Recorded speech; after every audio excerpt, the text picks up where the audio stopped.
चक्षुरुन्मिलितं येन तस्मै श्रीगुरवे नमः। श्रीचैतन्यमनोभीष्टं स्थापितं येन भूतले स्वयं रूप कदा मह्यं ददाति स्वपदान्तिकं।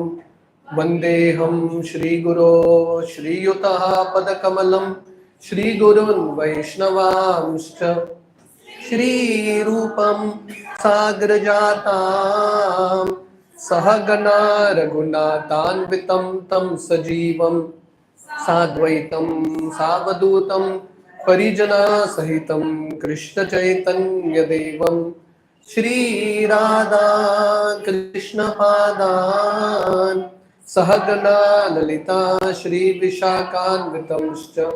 नमो ओं विष्णुपादाय कृष्णप्रेष्ठाय भूतले श्रीमते भक्तिवेदांत स्वामी इति नामिने। नमस्ते सरस्वती देवे गौरवाणी प्रचारिणे निर्विशेष शून्यवादी पाश्चात्यदेशतारिणे वंचाकल्पतरुभ्यश्च कृपा सिन्धुभ्येव च पतितानां पावनेभ्यो वैष्णवेभ्यो नमो नमः। जय श्री कृष्ण चैतन्य प्रभु नित्यानंद श्री अद्वैत गदाधर श्रीवासादि गौर भक्त वृंदा। हरे कृष्णा कृष्णा कृष्णा हरे हरे, हरे Ram Ram Ram Hare Hare. Hare Krishna. So welcome all of you all for our Gita overview classes. So today we are going to do the overview of the 9th chapter of Bhagavad Gita. So before we do that, as we are doing in every session, we'll do like a quick recap of all the 8 chapters till now. So today is the 9th chapter, right? We're doing chapter 9. So the first chapter, chapter 1, what was the acronym for chapter 1? Doubt. So the verses are divided into this acronym DOUBT. Second chapter, what was the acronym for second chapter? Anyone knows? Gita, Gita. Okay. Third chapter, the acronym was? What was the acronym? 3. What was the name of the third chapter? Karma Yoga. The fourth chapter, what is the name of the fourth chapter?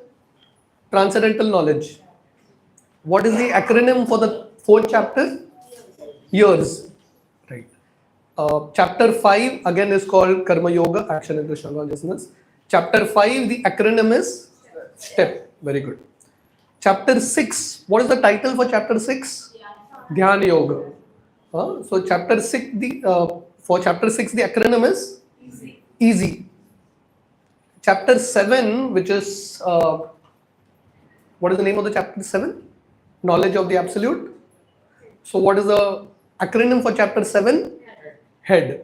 HEAD. And last week we saw chapter 8. What is the name of the chapter 8? Akshara Brahma Yoga. Yeah, in English it is called Attaining the Supreme, which we discussed last week. What is the acronym for chapter 8?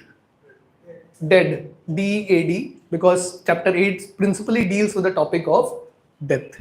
So today we are getting into chapter 9, which is called the most confidential knowledge. If Bhagavad Gita has 18 chapters, this chapter 9 is almost in between. So you have 2 ways in which you can divide Gita. 6, 6, 6. Yeah, the first 9 and the second 9. So the first 9 ends with 9th and it starts with 10th. So the 9th chapter is almost like the midpoint of the Bhagavad Gita. So therefore, this chapter is called the most confidential knowledge. Just like now, if someone has treasure in their house, where they will keep it? Somewhere in between, right? Not outside, right? Somewhere in between. So similarly, Lord Krishna has kept the most important verses of the Gita in this particular chapter, which is called the most confidential knowledge. Rajya Vidya, Rajya Guhya Yoga. That's the name of this chapter. And as the Sanskrit name suggests, Rajya Vidya. So the acronym for chapter 9 is King, King. Because this chapter, Lord Krishna explains the king of all knowledge, Rajya Vidya. Okay?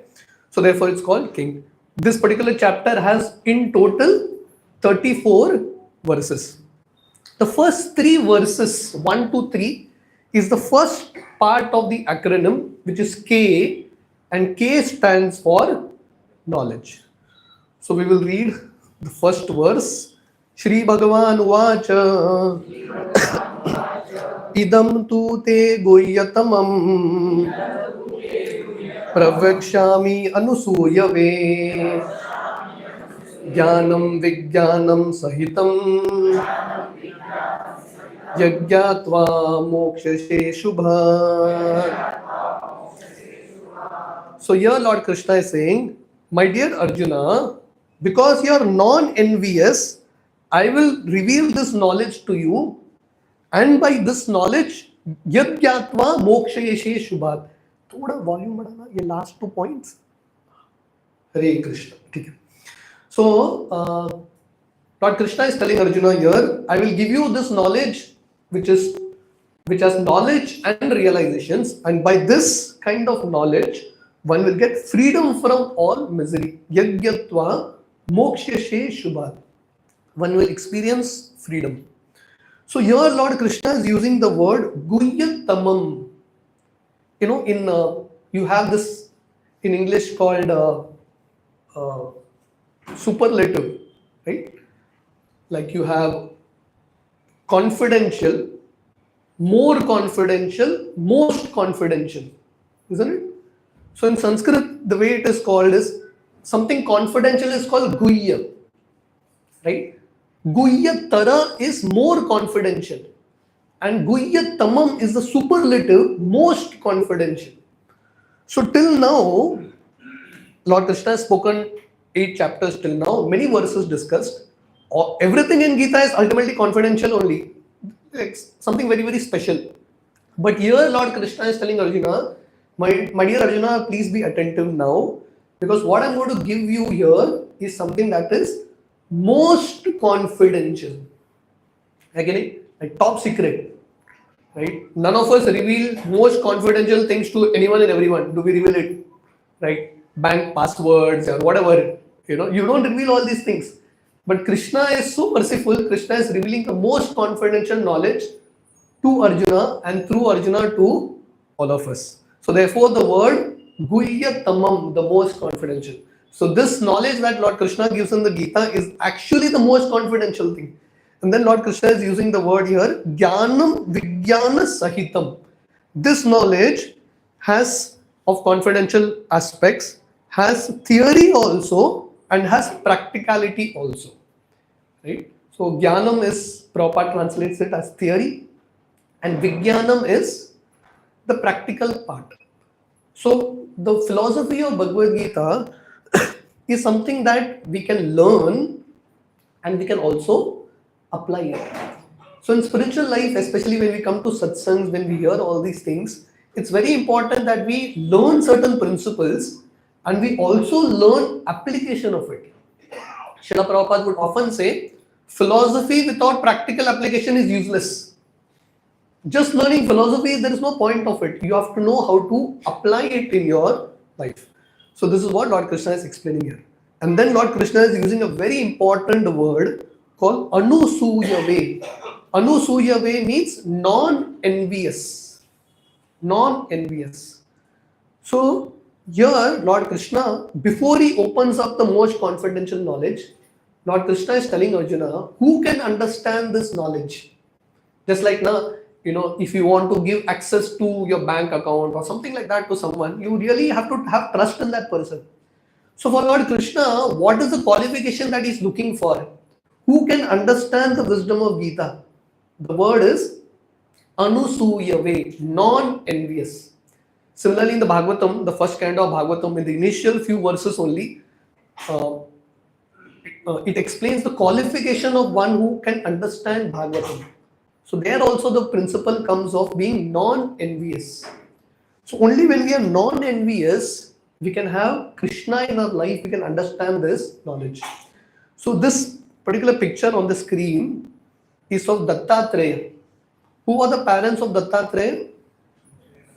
Anusuya and Atri Muni. So what does Atri mean? Atri means one who's above the three modes, who's beyond the three modes. And Anusuya means non-envious.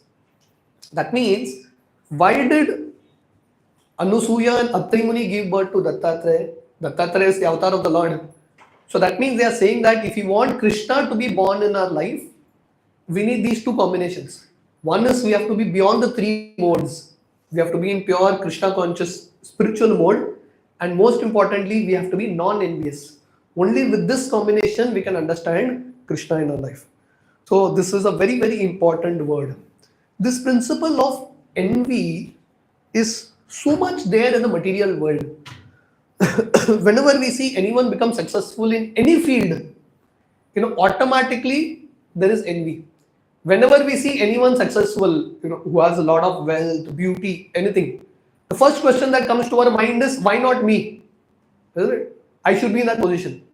Rather, as devotees, we should be thinking the other way around. Why not him? What is the problem in he becoming successful? Because he's done so much in his past, he might have done some good karma, therefore he's actually successful. So in this world, nothing happens just by chance. So if someone is successful, someone has money, that means he's done some good karma in his previous life. So why do we become envious of him? So we have to overcome envy. How do we overcome envy? First is to evaluate reality.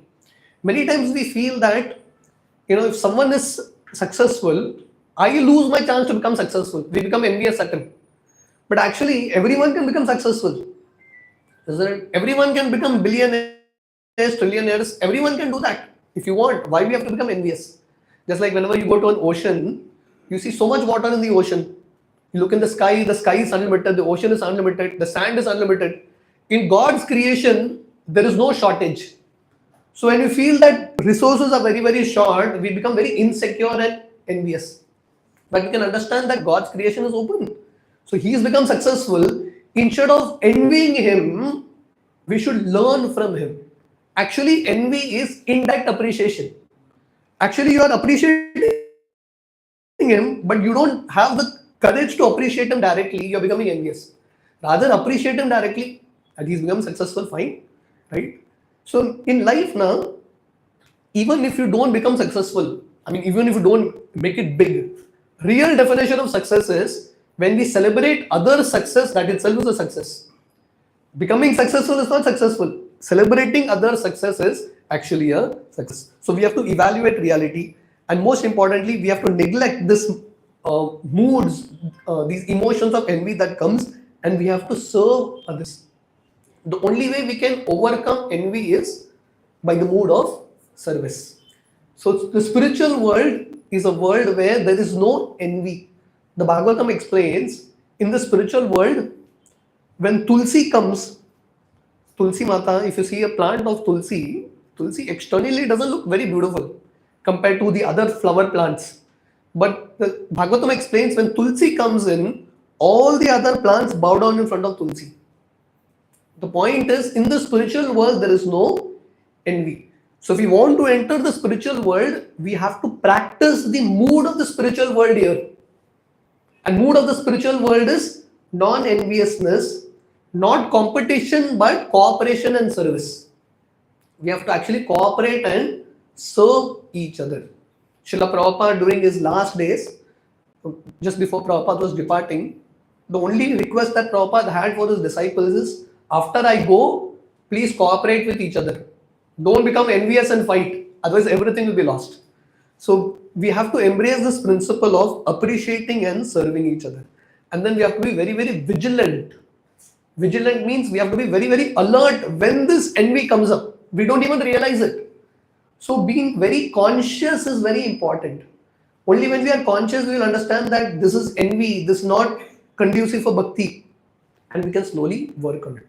And most importantly, to overcome envy, we have to be sincerely wanting it. Yearn matlab we have to have a sincere desire to experience non-enviousness. See, we all go to Krishna to pray so many things. But as sincere devotees, what should be our prayer to Krishna? We should be able to go to Krishna and tell Krishna, my dear Krishna, there is so much envy in my heart. Whenever I see someone become successful, even a devotee becomes successful, I become so envious. My dear Krishna, please help me overcome this envy.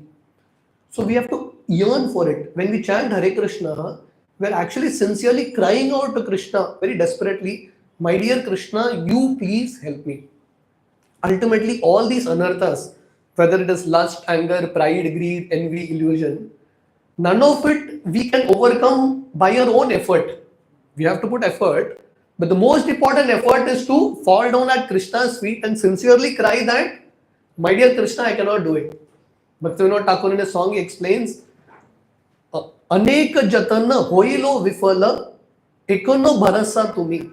Bhaktivinoda Thakur in his song Gopinath explains, my dear Lord, I have tried to conquer these anarthas in so many ways, but I have become a failure. You are my only hope. So here Lord Krishna is explaining this very important point of being non-envious. And Prabhupada does mention these principles in the purport. Text 2, which is also a very important verse. Raja Vidya Raja Guhyam Pavitram Idam Uttamam Pratyakshva Gamamam Dharmyam Susukam Kartum Avyayam. So Lord Krishna is saying Raja Vidya, Raja Guhyam.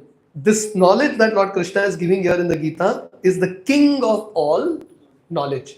Or Prabhupada mentions it as the king of all education. Right? In today's world, we are all looking for education. Right? But none of this education here in this world can be called the king of all education.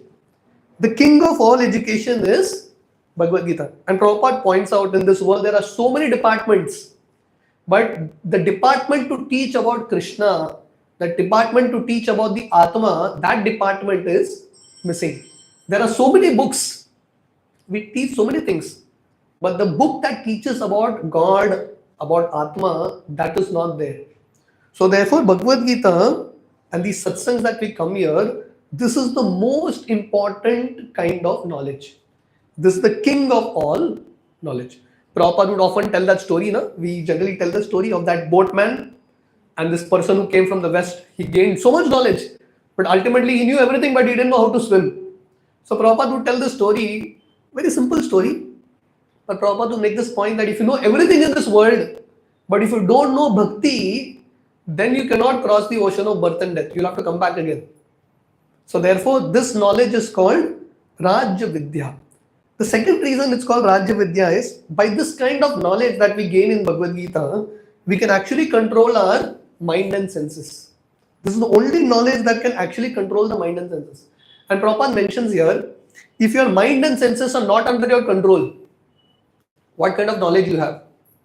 Right? What kind of knowledge that is? If you're not able to control your mind and senses. That means you have become a slave of your mind and senses. What kind of knowledge is? All the knowledge that we have gained, how it is helping us.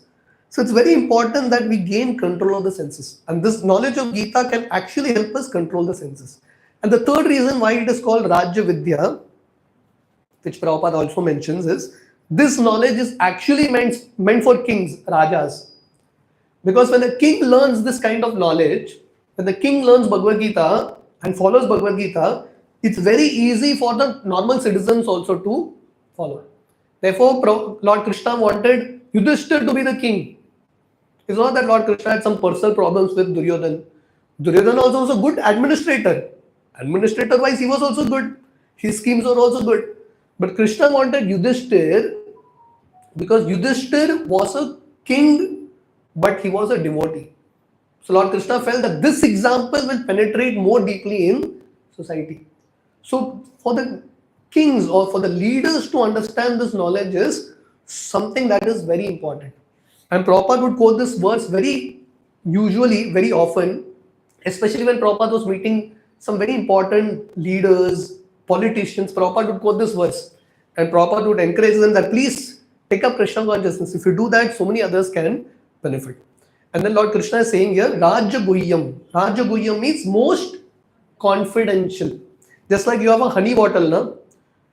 If generally honey is in a glass bottle, you can see honey through it, but you'll not be able to taste honey until the lid is opened. Similarly, Bhagavad Gita is filled with honey. Everyone can see it, but everyone can't taste it. Only when we follow the process of bhakti, then Krishna opens that lid for us, and then we can actually experience the nectar of Krishna bhakti. And then Lord Krishna is saying here, Pavitram idam uttamam. Pavitram means by following the process of Krishna consciousness, one can experience purity and one can experience Uttama. Prabhupada mentions what does Uttama mean? Tama means ignorance. Uttama means beyond ignorance, yeah, beyond darkness. So we described this cycle before, the cycle of sin. In one of the classes, I think I did describe this, right? The reason we are suffering in this world because of prarabdha karma is because of sinful desire, papa. And the only way we can overcome papa, the tendencies to sin, is when we surrender to Krishna. And in the pages of Bhagavatam scriptures, we have so many examples of people who have been so sinful in life by practicing the process of Krishna consciousness, which is so powerful, they have all become pure. We have the story of Jagai, Madai, and so many people. So the process of Krishna consciousness is so pure, so powerful, that even if someone is very, very sinful, he can immediately become very pure. And then Krishna is using the word here, pratyakshva vagamam. That means direct perception. So Prabhupada mentions here, the execution of devotional service is so perfect that one can perceive the results directly. This is just not some theory, something in the air. One can experience it. And Prabhupada mentions here, just any person who chants, if you read the purports here, so Prabhupada is saying here that anyone who chants Hare Krishna continuously, in a very regular way, consistently, such a person will experience freedom from misery. Such a person will experience bliss. And we all have some experiences. If you're not experiencing something, how will we keep coming back to Krishna consciousness, to the satsangs again and again? There is some experience that we are getting. So Prabhupada mentions here, in course of chanting, one becomes very, very pure and one can feel the bliss. And then Prabhupada says, if furthermore one engages in preaching Krishna consciousness, if furthermore one engages in doing some seva to Krishna, one experiences more and more bliss. So Prabhupada is mentioning here, the process is so nice. It's not that after going to spiritual world, one will experience ecstasy. That is there. But the process also one will experience ecstasy. And then Prabhupada is giving the example of Narad Muni. Right? In Bhagavatam first canto, Prabhupada is mentioning that whole story of Narada. So Prabhupada is saying, Narada, this verse speaks about Rajya Vidya, Rajya Guhyam, the topmost knowledge. So Prabhupada mentions Narada in his previous life, he was a son of a maid servant. He had no education, no family, no education. He didn't have money to go to school also. Such a boy became Narada. How? By the process of Krishna consciousness. The only school that he went was sadhus came to his house and they were discussing Gita Bhagavad. That's all. So Prabhupada is mentioning here, even though he didn't have any family, he didn't have any formal education, he was completely an illiterate. But because he came in association of devotees and they were discussing Gita Bhagavad, one time he had their remnants that they left out, Mahaprasad, Maha. And by this whole process, he got the body of Narada, through which he could actually see Krishna face to face. So Prabhupada is mentioning the story of Narada to tell all of us that we also can directly experience Krishna. And then Krishna is using the word here, dharmyam. Dharmyam means true religion. So in this world, we have different kinds of religion, right? I'm sorry. But most of these religions may not be the topmost religion, right? There may be some sort of religion, right? Most idea of religion in this world is do something to God so that God does something back to you. That's how people go in a very business mode. But here the religion that Lord Krishna is speaking about is the topmost religion, true religion. And what is true religion? True religion means to serve Krishna. Savai pumsa paro dharmo yato bhaktir adokshaje ahetuki apratiyata yayatma suprasidati. Right? So what does that verse? Very beautiful verse. Bhagavatam, it says, Savai pumsa paro dharmo. The greatest religion, what is it? To do bhakti to Krishna. So the same point Krishna is mentioning here. So you find in Gita, Bhagavatam, the connections are the same. So here Lord Krishna is saying here, what is the highest religion? Krishna consciousness. And the verse in Bhagavatam says, if someone performs this highest religion, devotional service to Krishna, what happens? One person experiences bliss, ananda. So similarly, Lord Krishna is saying here, susukum kartum avyayam. Susukum kartum means joyfully performed. Bhakti is not like other processes. Like if you practice the process of jnana, you practice the process of ashtanga yoga, all these processes are not joyful. The result may be joyful, but the process is very, very difficult to perform. But the process of bhakti is simply joyful right from the beginning. And Prabhupada mentions here, in Krishna consciousness, we have like a good experience of it. Yesterday we had mango festival. So devotees had like good darshan of Jagannath, had mangoes, What else you want? Krishna consciousness is so blissful. There's something good to hear, good to eat, and happily chanting, dancing, feasting, you can go back to the spiritual world. That's the process of Krishna consciousness. And then finally, Lord Krishna is using the word here, avyayam. Avyayam means everlasting. In this world, whatever education you get, whether you're a PhD, double PhD, at the time of death, you have to leave all those degrees and go. In the next life, it's not useful. But this knowledge, this education of Krishna consciousness is there in this world, in this life, and it continues even in the next life, and eternally it is there. The same story of Narada. Narada met these sadhus, got this education of Krishna consciousness in the previous kalpa. After 1000 yuga cycles, Narada Muni is still remembering all that knowledge. So this is the beauty of Krishna consciousness. So therefore, the process of bhakti, the knowledge that we are gaining in the satsangs here is actually Rajya Vidya. This is the topmost knowledge. So Prabhupada mentions a very beautiful and a very long purport. When you have time, you all can go through. Text 3. Ashraddha dana purusha dharmasyasya parantapa aprapya mam nivartante mrityu samsara vartmani. So here Lord Krishna is saying, if someone is not faithful, someone doesn't have faith in Krishna, someone is just enjoying material world, what will happen to such a person? This person will have to come back again. He will not attain Krishna. For those who practice Krishna consciousness, their life will be blissful now. And beyond that, their life is secure. They'll go back to Krishna. But those who don't have faith in Krishna, they will have to come back. Aprapya mam nivartante mrityu samsara vartmani. Such people will not attain Krishna, but they will come back to the cycle of birth and death. So therefore, if you are intelligent, we will actually participate in the process of Krishna consciousness wholeheartedly. So now, from text 4, okay, so basically, Prabhupada mentions one very important point here. Prabhupada mentions that Krishna means all attractive, right? So Krishna basically can attract all our hearts. But the problem is our hearts are filled with so many anarthas, we are not able to feel that attraction by Krishna. So therefore, when we practice the process of Krishna consciousness, it removes all the anarthas. Just like you have an iron filing, which naturally get attracted to a magnet. But when the iron filing is filled with a lot of impurities, it doesn't experience that natural kind of attraction. But when you rub that impurities with a salt, paper, all the rust, the iron filing is automatically attracted.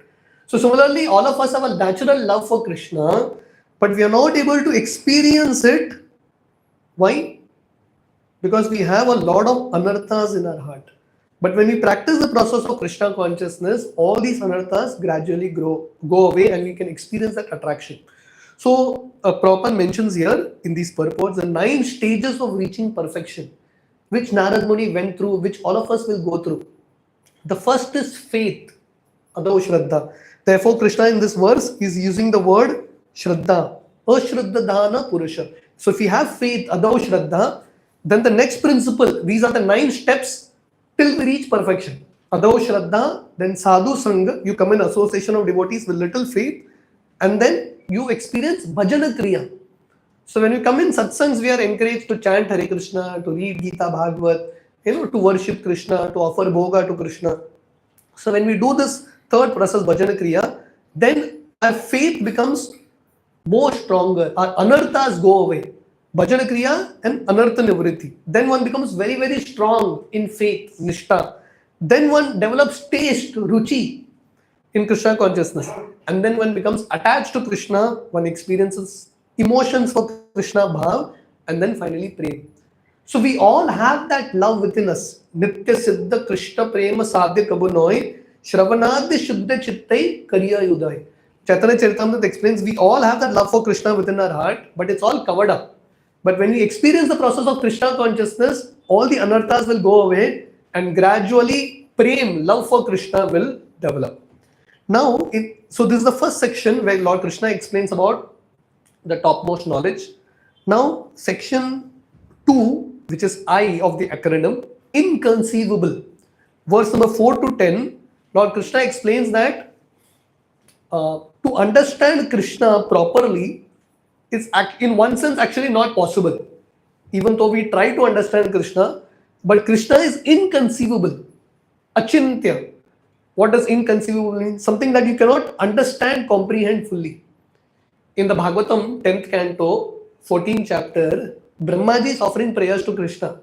And Brahmaji is telling Krishna, my dear Krishna, people may say that they have understood you, but as far as I go, I can fully, confidently say that I have not understood you. Who is Brahmaji? Brahmaji is the first son of Krishna, who has written the entire Vedas, the most knowledgeable person. But Brahmaji is very humble and is admitting that I cannot understand you because Krishna is so huge. How can all of us understand Krishna? We can try. Like just like a bird, can the bird reach the limits of the sky? No, the sky is unlimited. The bird can just fly a little. Similarly, Krishna is unlimited, Ananta. Ananta Shesh with his Ananta mouths, unlimited mouths cannot understand the glories of Krishna. So still for our own purification, for our own life to experience love for Krishna, it is important that we try to understand a little of this glories of the inconceivable Krishna. Anything in this world always begins with a conception, right? You conceive, you believe, and then you achieve. Anything in this world begins with an idea which you conceive first in your head, right? And then it comes out in reality. If you have faith in that idea, it comes out in reality. Just like a child is first conceived in the head or in the heart of parents, and then the child is actually conceived and the child is born. But Lord Krishna is completely inconceivable. Text 4, Lord Krishna says, Maya tatam idam sarvam jagat avyakta murtina matstani sarva bhutani nachamaham teshu avasthita. Lord Krishna is saying here, my dear Arjuna, by me, in my unmanifest form, I pervade the entire universe. Avyakta murtina. So this is a very interesting word. What does murti mean? Murti means form. Avyakta means formless. So Lord Krishna is saying, by my formless form, I pervade the universe. How can you understand this? You cannot understand this. Just like Lord Krishna, one of the name of Lord Krishna is Aja, unborn. But this unborn Krishna is born on Janmashtami. How can you understand this? You'll never be able to understand this. So there are certain things about Krishna which is very difficult to understand. So Lord Krishna is saying Avyakta Murti. What does Avyakta Murti means? By Krishna's unmanifest form. Yeah, Lord Krishna through his energies manages the entire universe. Just like you have a king and the king has a cabinet of ministers. The king is not present everywhere. Prabhupada gives a very simple example. How do you understand what Lord Krishna is basically saying here is, I have created the entire universe. Everything in the universe is working, but I am not present anywhere. I am there and I am not there. How do you understand this? So Prabhupada gives a very simple example. So Prabhupada says, just like the head of a government, the prime minister, he may not be present everywhere in the land, but he is also present through his agents. Understand?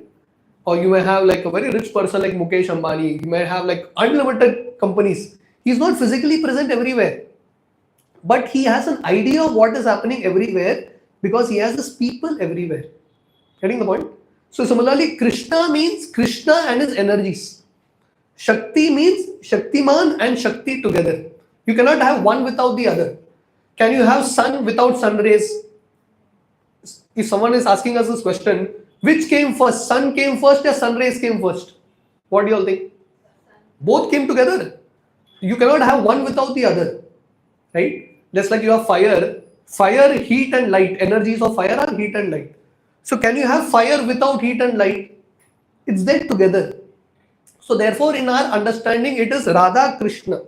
Energy and energetic are always together. Without energy, energetic has no meaning, and without energetic, energy has no meaning. So both are intimately connected. So Krishna, how he works in this world is through his different energies. So Lord Krishna is saying here that Matstani Sarva Bhutani Nacham Teshu Avastita. All beings are in me, but still I am not in them. In this way, Lord Krishna is explaining. And if you see text 5, Lord Krishna says, Nachamat Stani Bhutani Pashyame Yogam Aishwaram. So in this verse, in 4, text 4, if you see the wordings, Lord Krishna is saying, Matstani Sarva Bhutani. Matstani Sarva Bhutani means all beings are in me. And in text 5, Lord Krishna is saying, Nachamatstani Sarva Bhutani. All beings are not in me. So Krishna is apparently contradicting himself, but what it means is that Krishna, you cannot understand him just through our own logic. Like Prabhupada would give this example, very famous story. There was one little frog. This frog was staying in one well. Okay. So another frog went to an ocean and came back and told this little frog who was there in this well that I've seen an ocean. This frog is not ready to believe only. Because this frog is thinking, how can there be something as ocean? So this frog is asking the other frog, how big is the ocean? Is it 10 times bigger than this, 20 times bigger than this? A well and an ocean, what is the comparison? One cannot compare. But because this frog, Prabhupada would often use the word doctor frog. This frog had done PhD on the well. Now if you are like done PhD on a well, how can you understand an ocean? You can never understand. So similarly, our head, little head, we are like little doctor frogs, right? Who is an expert? What is the definition of an expert? An expert is one who knows more and more about less and less. This is an expert. Again, this is a doctor frog who knows everything about the well. How can he understand the ocean? He can never understand with his brain. So similarly, Krishna is so big, Krishna is so huge, we can never understand. Pashyame yogam aishwaram. So therefore Lord Krishna is saying, my dear Arjuna, see my energies everywhere. So this is Lord Krishna's understanding of inconceivable nature. So ahead, Lord Krishna is saying here, we can go to this verse. Text 10. Maya dakshena prakriti suyate sa characharam hetunanena kaunteya jagadvi parivartate. So Lord Krishna is saying Maya dakshena prakriti. So Lord Krishna is explaining about creation. In the previous verses, Lord Krishna is saying, by my will, creation happens, destruction happens, and again there is creation. Prakritim swam avasthabhya visrichami puna puna bhutagramam idam krishnam avashyan prakrite vashat. If you see text 8, Lord Krishna is saying, under my will, creation happens, destruction happens, everything is controlled by my will. So this is the power of Krishna's desire. Just by Krishna desiring, creation can happen. But then Lord Krishna is saying, all this material prakriti is working under whose direction? Maya dakshena prakriti. Adyaksha means under my supervision. Under whose supervision material nature is working? Krishna's supervision. So Lord Krishna is saying, Suyate sa characharam. And this Prakriti, material nature is itself so beautiful. There is something that is moving, that is something that is not moving. Right? So it's how Krishna has made this world, some moving entities, some non-moving entities. So all this is working under the supervision of Krishna. Brahma Samhita, Lord Brahma explains what is the connection between Krishna and Maya, Prakriti. So Brahmaji explains in Brahma Samhita, Maya is like Krishna's shadow. Ichchana Rupam. So just like the shadow follows the person, similarly Maya Devi just follows Krishna's will. That's it. So that's how Krishna's opulence, Aishwarya is. Krishna creates the world, destroys. Everything is in Krishna, still everything is not in Krishna. Just like when Krishna ate that mud in Vrindavan, and Yashoda told Krishna, open your mouth and show. So what does Yashoda see? Yashoda saw all the universes.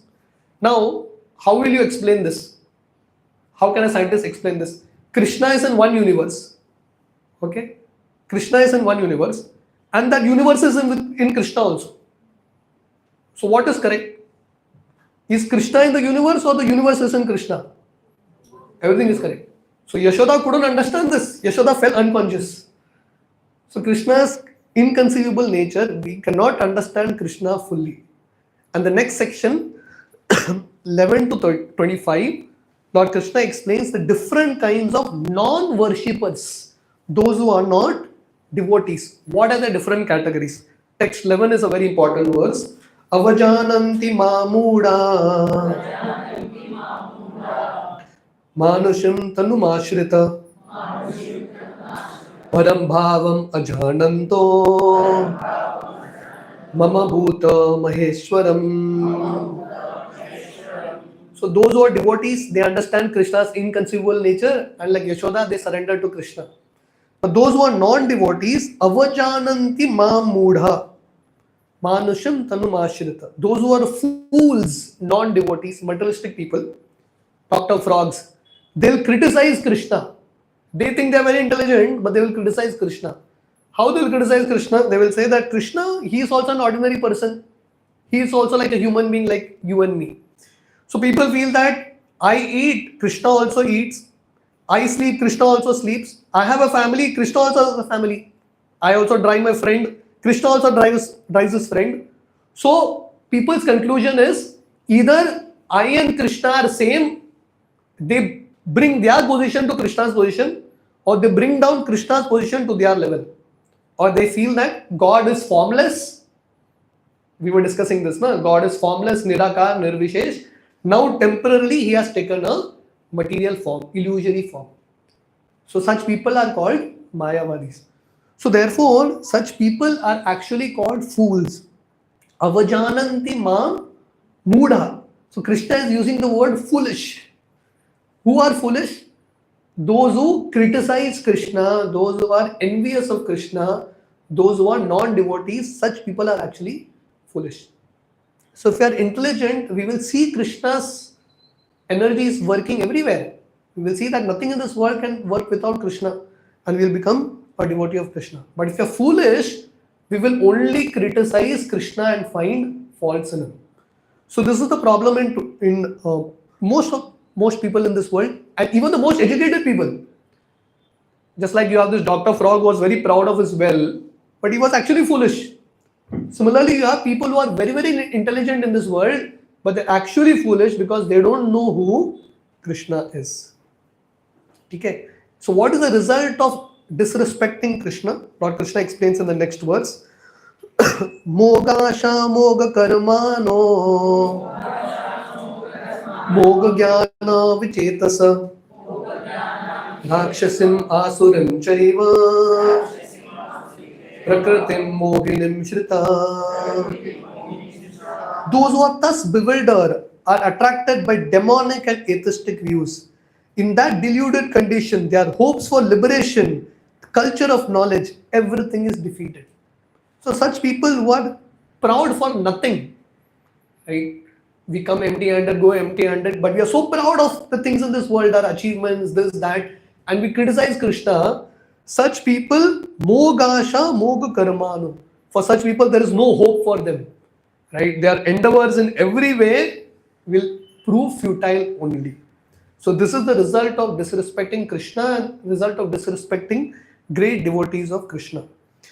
Next verse is a very important verse, text 13.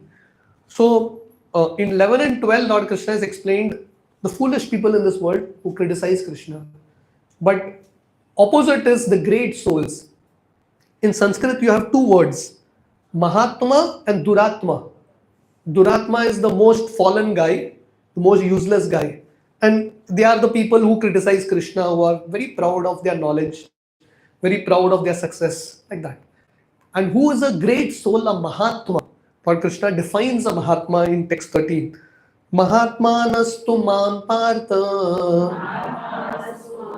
daivim prakritim ashrita bhajanti ananya manaso gyatva bodhadim avyayam. So this is a Mahatma, according to Krishna. Mahatma means a great soul, a learned soul, an intelligent man is this.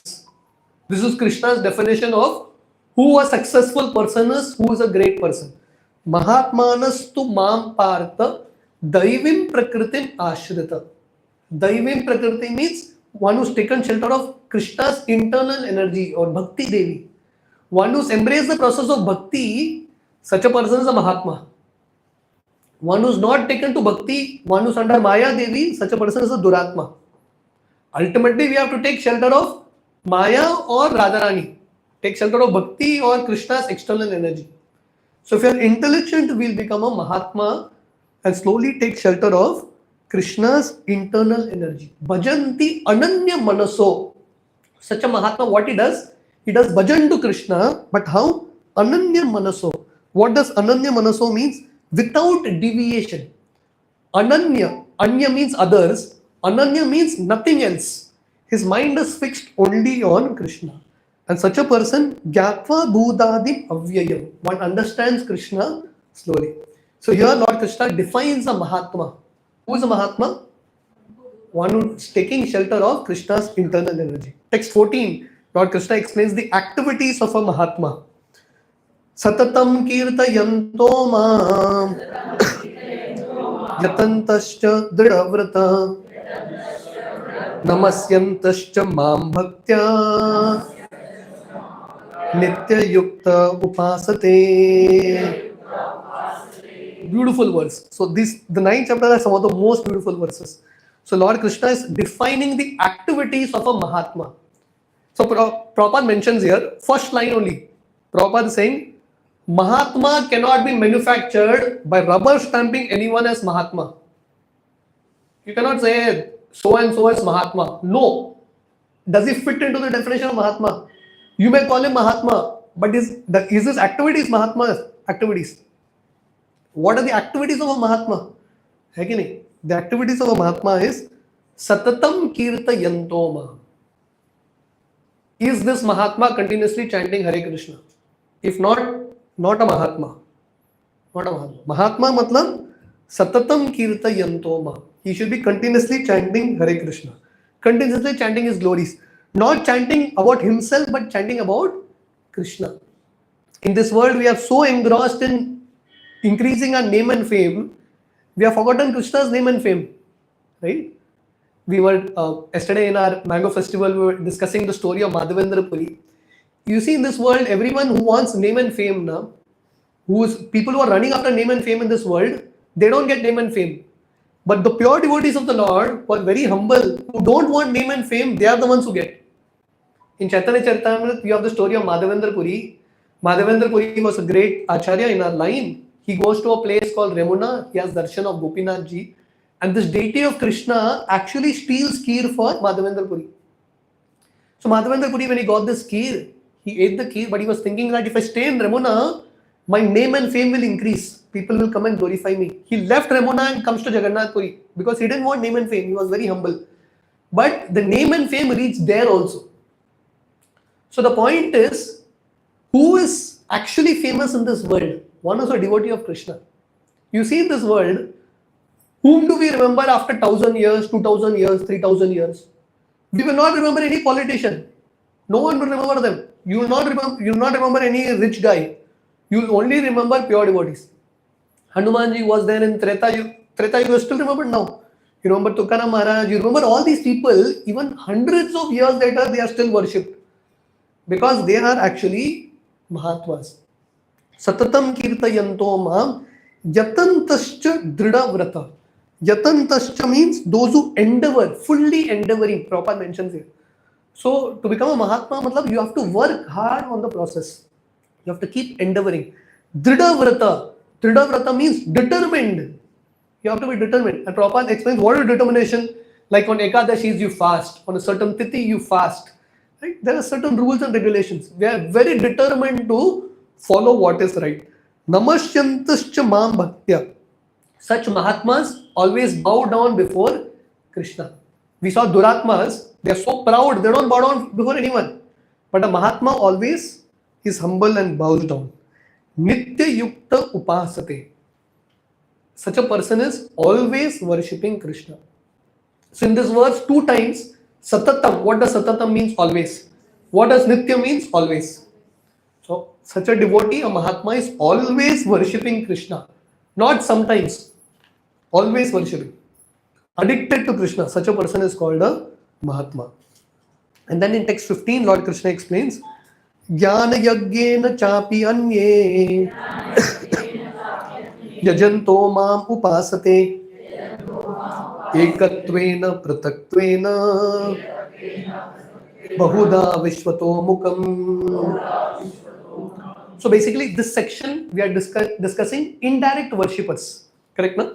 Those who are like non-worshippers basically. Those who are not worshipping Krishna. So those who don't worship Krishna of 3 categories. First is called Ekatvena. Lord Krishna is using 3 words. Ekatvena. What does Ekatvena mean? Such people feel that I am one with God. I am also God. Hai ki nahi? Ekatvena means what? Ekatvena means we two are one. Ekatvena means people feel that I am only Krishna. Bhagwan mein leen ho jana. So this kind of understanding. These are non-worshippers. Those who want to lose their identity and merge into Krishna. Merge into Krishna means they want to become Krishna, that's all. So this is one kind of non-worshipper. Ekatvena. Second is Pritatvena Bahuda. Pritatvena Bahuda means one who is worshipping Krishna in many other forms. Like those who worship like different demigods, they'll start worshiping a tree, a mountain, this, that. They are like lost in so many other forms. One guy wants to become one with Krishna, the Gyanis. Pritatvena Bahuda is one who is worshipping so many demigods and is lost. And the third is Vishwato Mukam, one who worships the universal form, which is also not like a very high thing, but okay, right? So such a person is called the third category, Vishwato Mukam. So now in Vishwato Mukam, how do you worship Krishna in the universal form? The next set of verses Lord Krishna explains. You are understanding till here? Okay. So this is Vishwato Mukam. So now the next set of verses from 16 onwards, Lord Krishna explains how ultimately is the essence of everything. So this particular section, 16 till the next few verses, and the next chapter, 10th chapter, which is called Vibhuti Yoga, Lord Krishna explains how we can perceive Krishna in this world only. What does Vishwato Mukam means? The universal form. See, none of us can see Krishna, but we can see the universe, na? And universe is also an energy of Krishna. So, if we understand these set of verses, we'll be able to find that Krishna connection even in this universe. So, Lord Krishna explains here. We will just read all these verses. Aham kartur aham yagya swadanam aham aushadam mantroham aham evagyam aham agnir aham hutam. Especially those who do like karma kand, they do a lot of yagyas. So Lord Krishna is saying, I am the ritual for karma kand. I am that. I am the yagya. I am that offering. I am the chant. I am butter. I am fire. Everything is Krishna. Because ultimately we are so helpless, dependent on Krishna. To worship Krishna, we need Krishna. In the yagya, that fire is Krishna. Ghee is Krishna. The mantras are Krishna. Everything is Krishna. We are offering it to Krishna. Text 17. Pitaham yasya jagato Mata data pitamaha Vedyam pavitram omkara Riksama yajur evacha. So Lord Krishna is saying, I am the father of the universe, I am the mother, I am the grandsire, I am the support, I am the knowledge, I am Om, I am Ritved, Samved, Yajurved, everything. So we may have father, mother, grandfather, but ultimately everything is Krishna. Because Krishna is our ultimate father and mother. Krishna is that support, resting place. Text 18. Gatir bharta prabhu shakshi Nivasa sharanam surat Prabhava pralayastanam Nidanam bijam avyayam. These set of verses here and 10th chapter, Krishna covers the whole list. There is nothing else left. Krishna is saying, I am mother, father, grandfather. Here Lord Krishna is saying, Gatir, I am the goal. Bharta, I am the maintainer. Prabhu, I am the master. Sakshi, I am the witness. Nivasa, I am the abode. Sharanam, I am the refuge. I am the abode. Surat, I am the most confidential friend. Prabhava, pralaya, sthanam. I am creation, maintenance, annihilation. And I am that eternal seed. Nidhanam, bijam, avyayam. Everything starts with a seed. And Krishna is saying, I am that original seed. Text 19. Tapami aham varsham. Nigrinami utsrujami cha. Amritam chaiva mrityuscha. Sad asachaham arjuna. Krishna is saying, I am the heat. Like in the summer, we can feel the heat, but we can also be Krishna conscious. Krishna is that heat. And then Krishna is saying, in the rains, I am the rain. I send forth rain. So Krishna gives heat, Krishna gives rain, and Krishna is saying, I give immortality, amaratva, and I give death also. So everything is Krishna. Amritvam chaiva mrityucha. So whenever we come across death, we can be Krishna conscious. Krishna has come. Because death is also a form of Krishna. So like this Lord Krishna is saying. And then Lord Krishna concludes this. Those who, the non-worshippers, those who do karma kand, they perform certain yagyas and they go to Indraloka because they want to go to Swarga.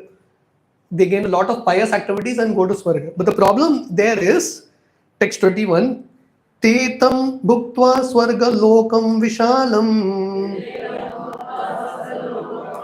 Shine punya martya lokam vishanti. So Lord Krishna is saying, even if you go to Swarga, after all your punyas are exhausted, you will have to come back to the material world. So therefore, one should be intelligent and not get caught in all that. So what one should do, Lord Krishna explains in text 22, which is a very important verse. Ananyas chintayanto ma ye jana paryupasate Tesham nitya bhuktana yogakshemam vahamyaham. So Lord Krishna is saying here, therefore what one should do, ananyas chintayanto mam. Without any other object, one should always think of Krishna, worship Krishna. If you do that, what will happen? Krishna will carry what we lack and give what he'll preserve what we have and then provide what we lack. So Krishna will basically give security, just like you have now, LIC, security. So LIC security you get after someone dies. The family members get benefit. But what benefit you get? That benefit only Krishna can give. Life insurance can't give. Life insurance only Krishna can do. That is what Krishna will provide. Okay? Text 23, another very important verse. Yepi anya devata bhakta yajante shraddha danvita tepi mam eva kaunteya yajanti avati purvakam. So Lord Krishna is saying, those who worship demigods, because this section Lord Krishna is discussing non-worshippers. So who are the different non-worshippers? One is those who are impersonalists, those who want to merge into God, those who are demigod worshippers, those who worship the universal form like that. So Lord Krishna is saying here, Yajanti avadhi purvakam. If you worship demigods, you are actually worshipping Krishna in an indirect way. Avadhi purvakam, indirect way. Just like the direct way to water the plant is to water the root. Indirect way is to water the leaves like that. Okay? So similarly, there's a direct way and an indirect way. Okay? So the direct way to worship demigods is worship Krishna. Indirect way is to worship all of them, which will they will not be satisfied in that way. Text 25, and the very important verse in this section. Yanti deva vrita deva pitrin yanti pitrin vrata bhutani yanti bhuteja yanti madhyajino apima. So Lord Krishna is saying here, Yanti Deva Devan. Those who worship demigods will go to the planet of demigods. Those who worship Pitra will go to Pitralok. Those who worship ghosts will go to the place where ghosts are. And those who worship me, Krishna is saying, only will come to me. So those who think that do anything and you reach same place, not correct.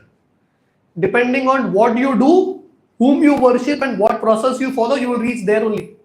That will be your destination. Everyone will not go to Krishna. They may go to Krishna after many lifetimes, but it's not going to be a direct process.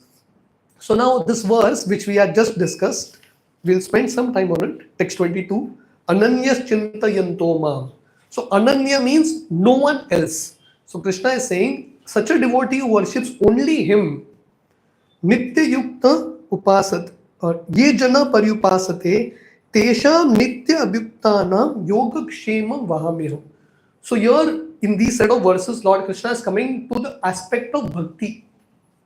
So till now Lord Krishna has covered the non-worshippers. Now Krishna is coming to his main points here.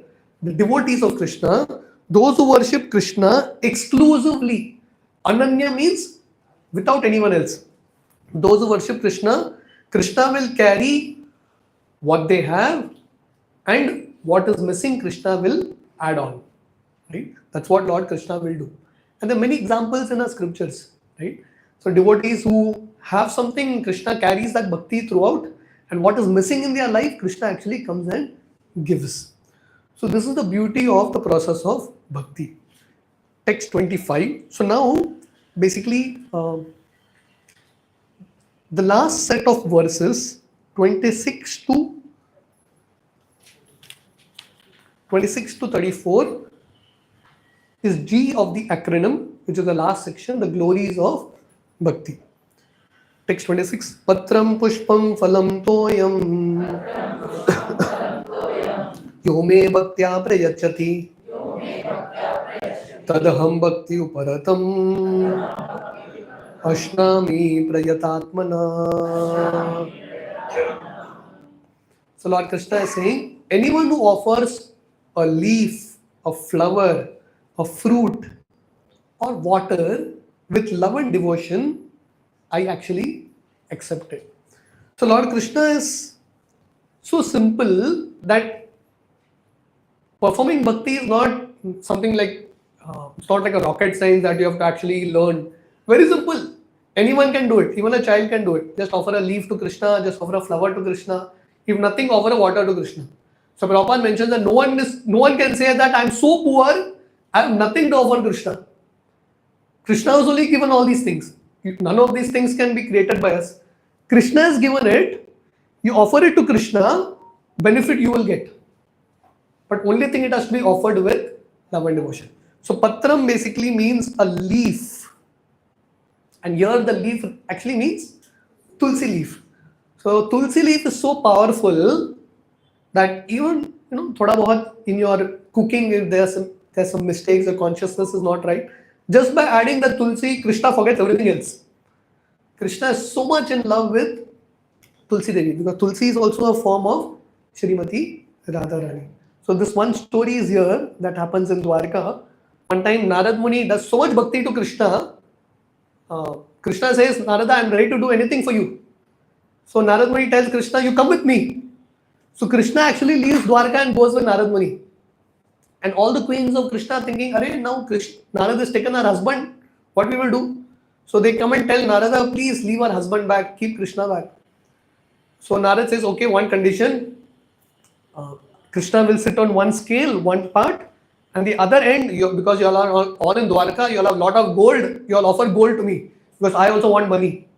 So the queens think probably Narad is also wanting money. So they keep Krishna on one scale and they put gold on the other scale. But Krishna's weight is very heavy.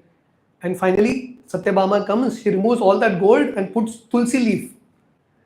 And tulsi leaf becomes more heavy. So that is the power of offering one leaf to Krishna when it's done with love and devotion.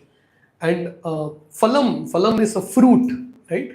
So this is the story of Vidur and Vidurani, right?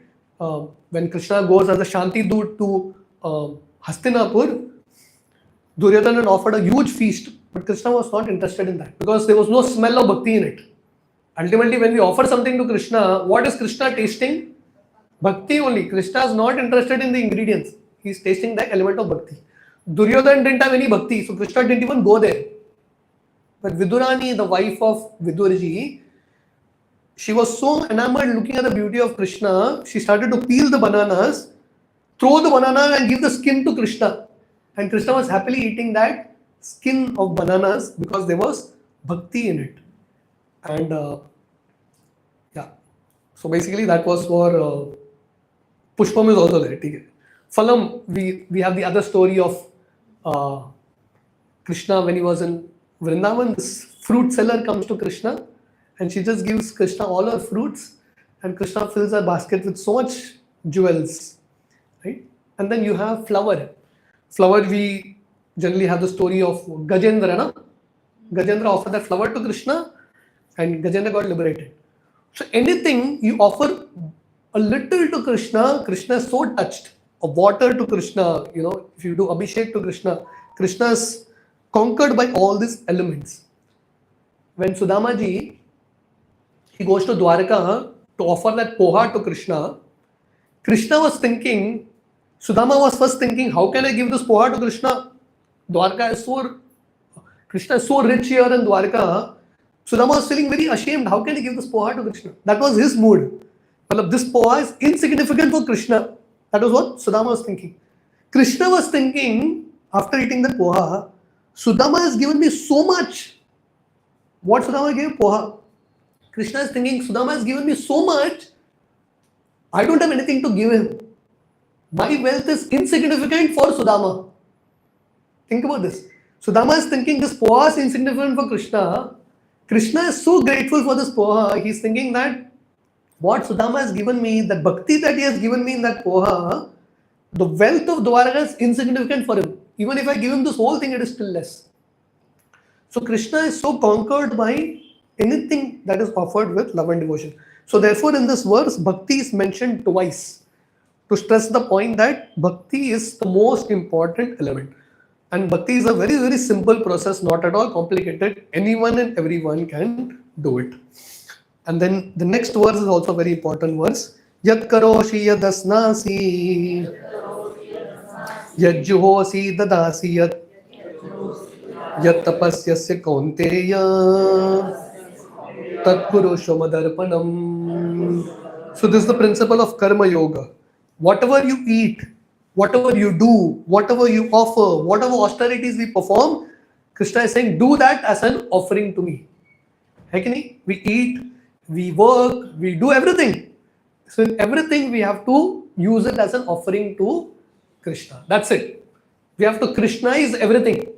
Our food has to be Krishnaize, our work has to be Krishnaize, our charity has to be Krishnaize, everything has to be Krishnaize. If we do this, we are following the process of bhakti. Something very simple, isn't it? You don't have to change your activity, change why you are doing it. Bring Krishna very prominently in everything. Don't do it for yourself, but do it for Krishna. And then text 29, Samoham sarva bhuteshu name dveshosti na priya ye bhajanti tumam bhaktya mahi te teshu chapi aham. So Lord Krishna is saying, as the Paramatma, Samoham Sarvabhuteshu, I see everyone equally. Name dveshvastina priya. I don't have any favorite and I don't have anyone whom I hate. Still, anyone who worships me, such a person is a friend to me and I'm a friend to him. So getting the Lord Krishna is saying here, generally he is equal to everyone. He is equal to everyone. He doesn't interfere in people's karma. That's what Lord Krishna is saying. But if you surrender to Krishna, Krishna takes personal responsibility of you. Like Prabhupada gives this example, a king is neutral. He sees all his citizens as his own children. But still, his own son he will treat differently or not? He will treat differently. You can't say, "Arey Baba, uske saath bhi hamare taraf bartav karo." He will treat everyone equally, but still for his own son, he'll have some special corner. Similarly, Krishna treats everyone equally. But those who are devotees of Krishna, Krishna has special place in his heart. How much special place? The next two verses are very beautiful verses, which shows how much Krishna loves his devotees. Text 30. Api chesu duracharo bhajate mam ananya bha sadhu eva samantavya samyak vyavasito hi sa.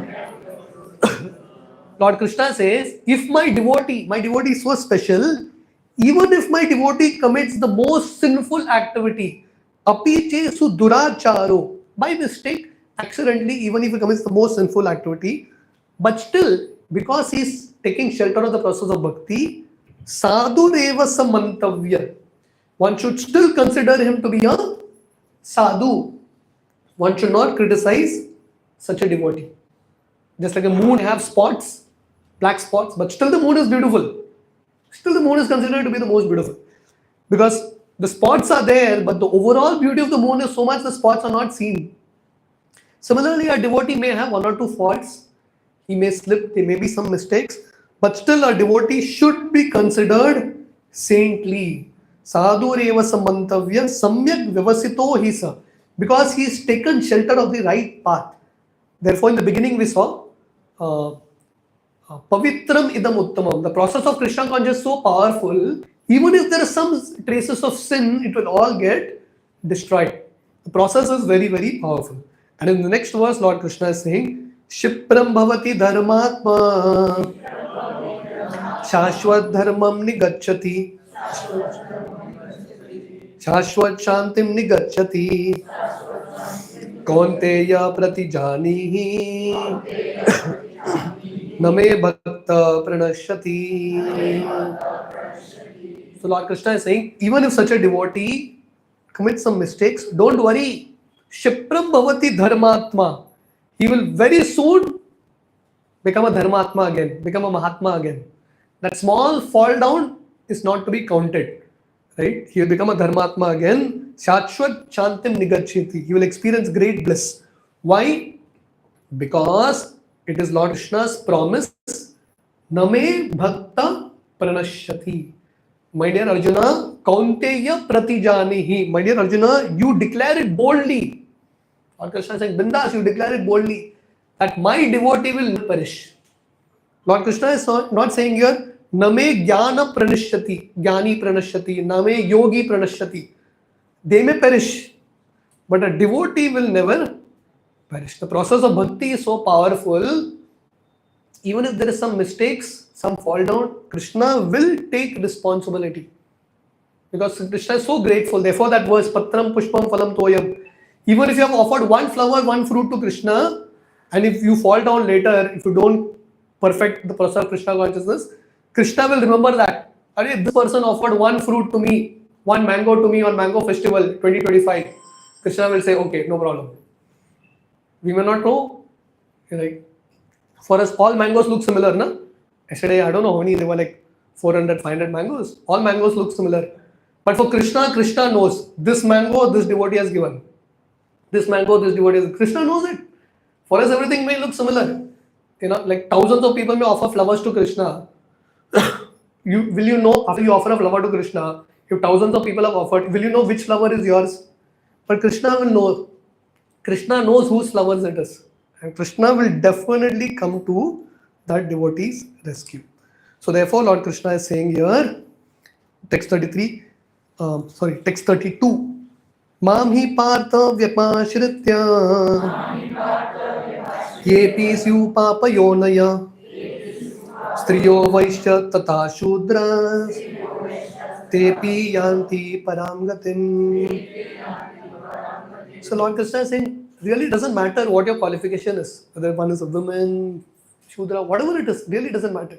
The process of Krishna consciousness is so powerful that just if you engage in this process, perfection is guaranteed. Shabari, she was not a Brahmana. Hanumanji, he was not even a human being. Jatayu, he was just a bird. But all these people attain perfection by the process of bhakti. You don't have to be a human being also. Anyone and everyone can attain this kind of perfection. All these people, the only common thing that was there was the process of bhakti. So therefore, the last verse of this chapter, which is the most important verse in this chapter, and the most important verse in the entire Bhagavad Gita also. And this is the only verse, text 34. This is the only verse that Krishna repeats twice. This is 9th chapter end. And the same verse Lord Krishna repeats at the 18th chapter end. So 9th chapter is half of the Gita. Half of the Gita ends with this verse. And the next half of the Gita also ends with this verse. This is the only verse that Lord Krishna has repeated twice.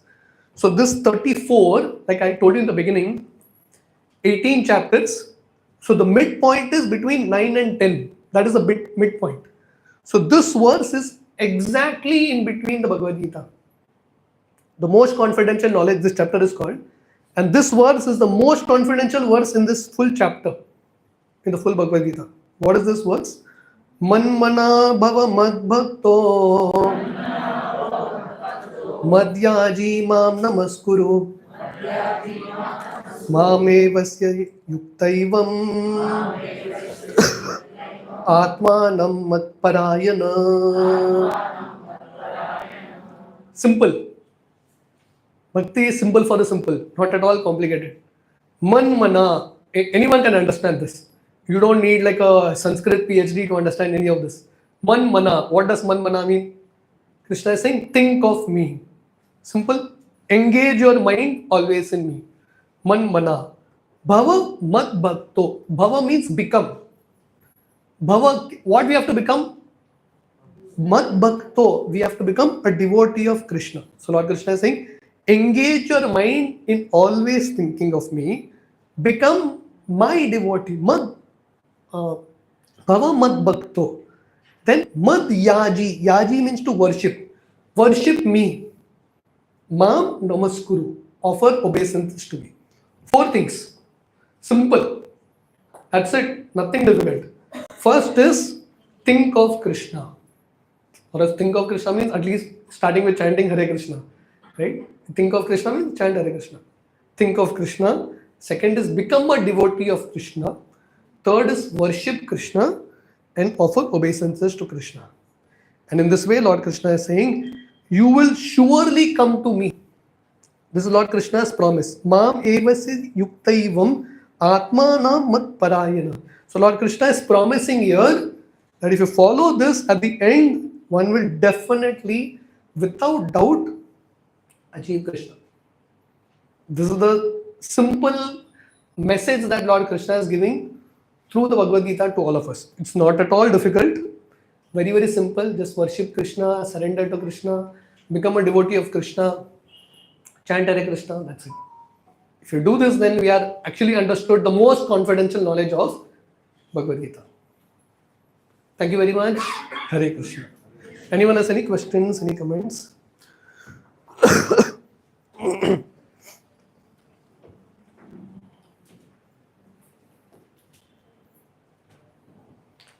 Okay, I think it's clear to all of you. Thank you all very much. Hare Krishna. Srila Prabhupada ki jai.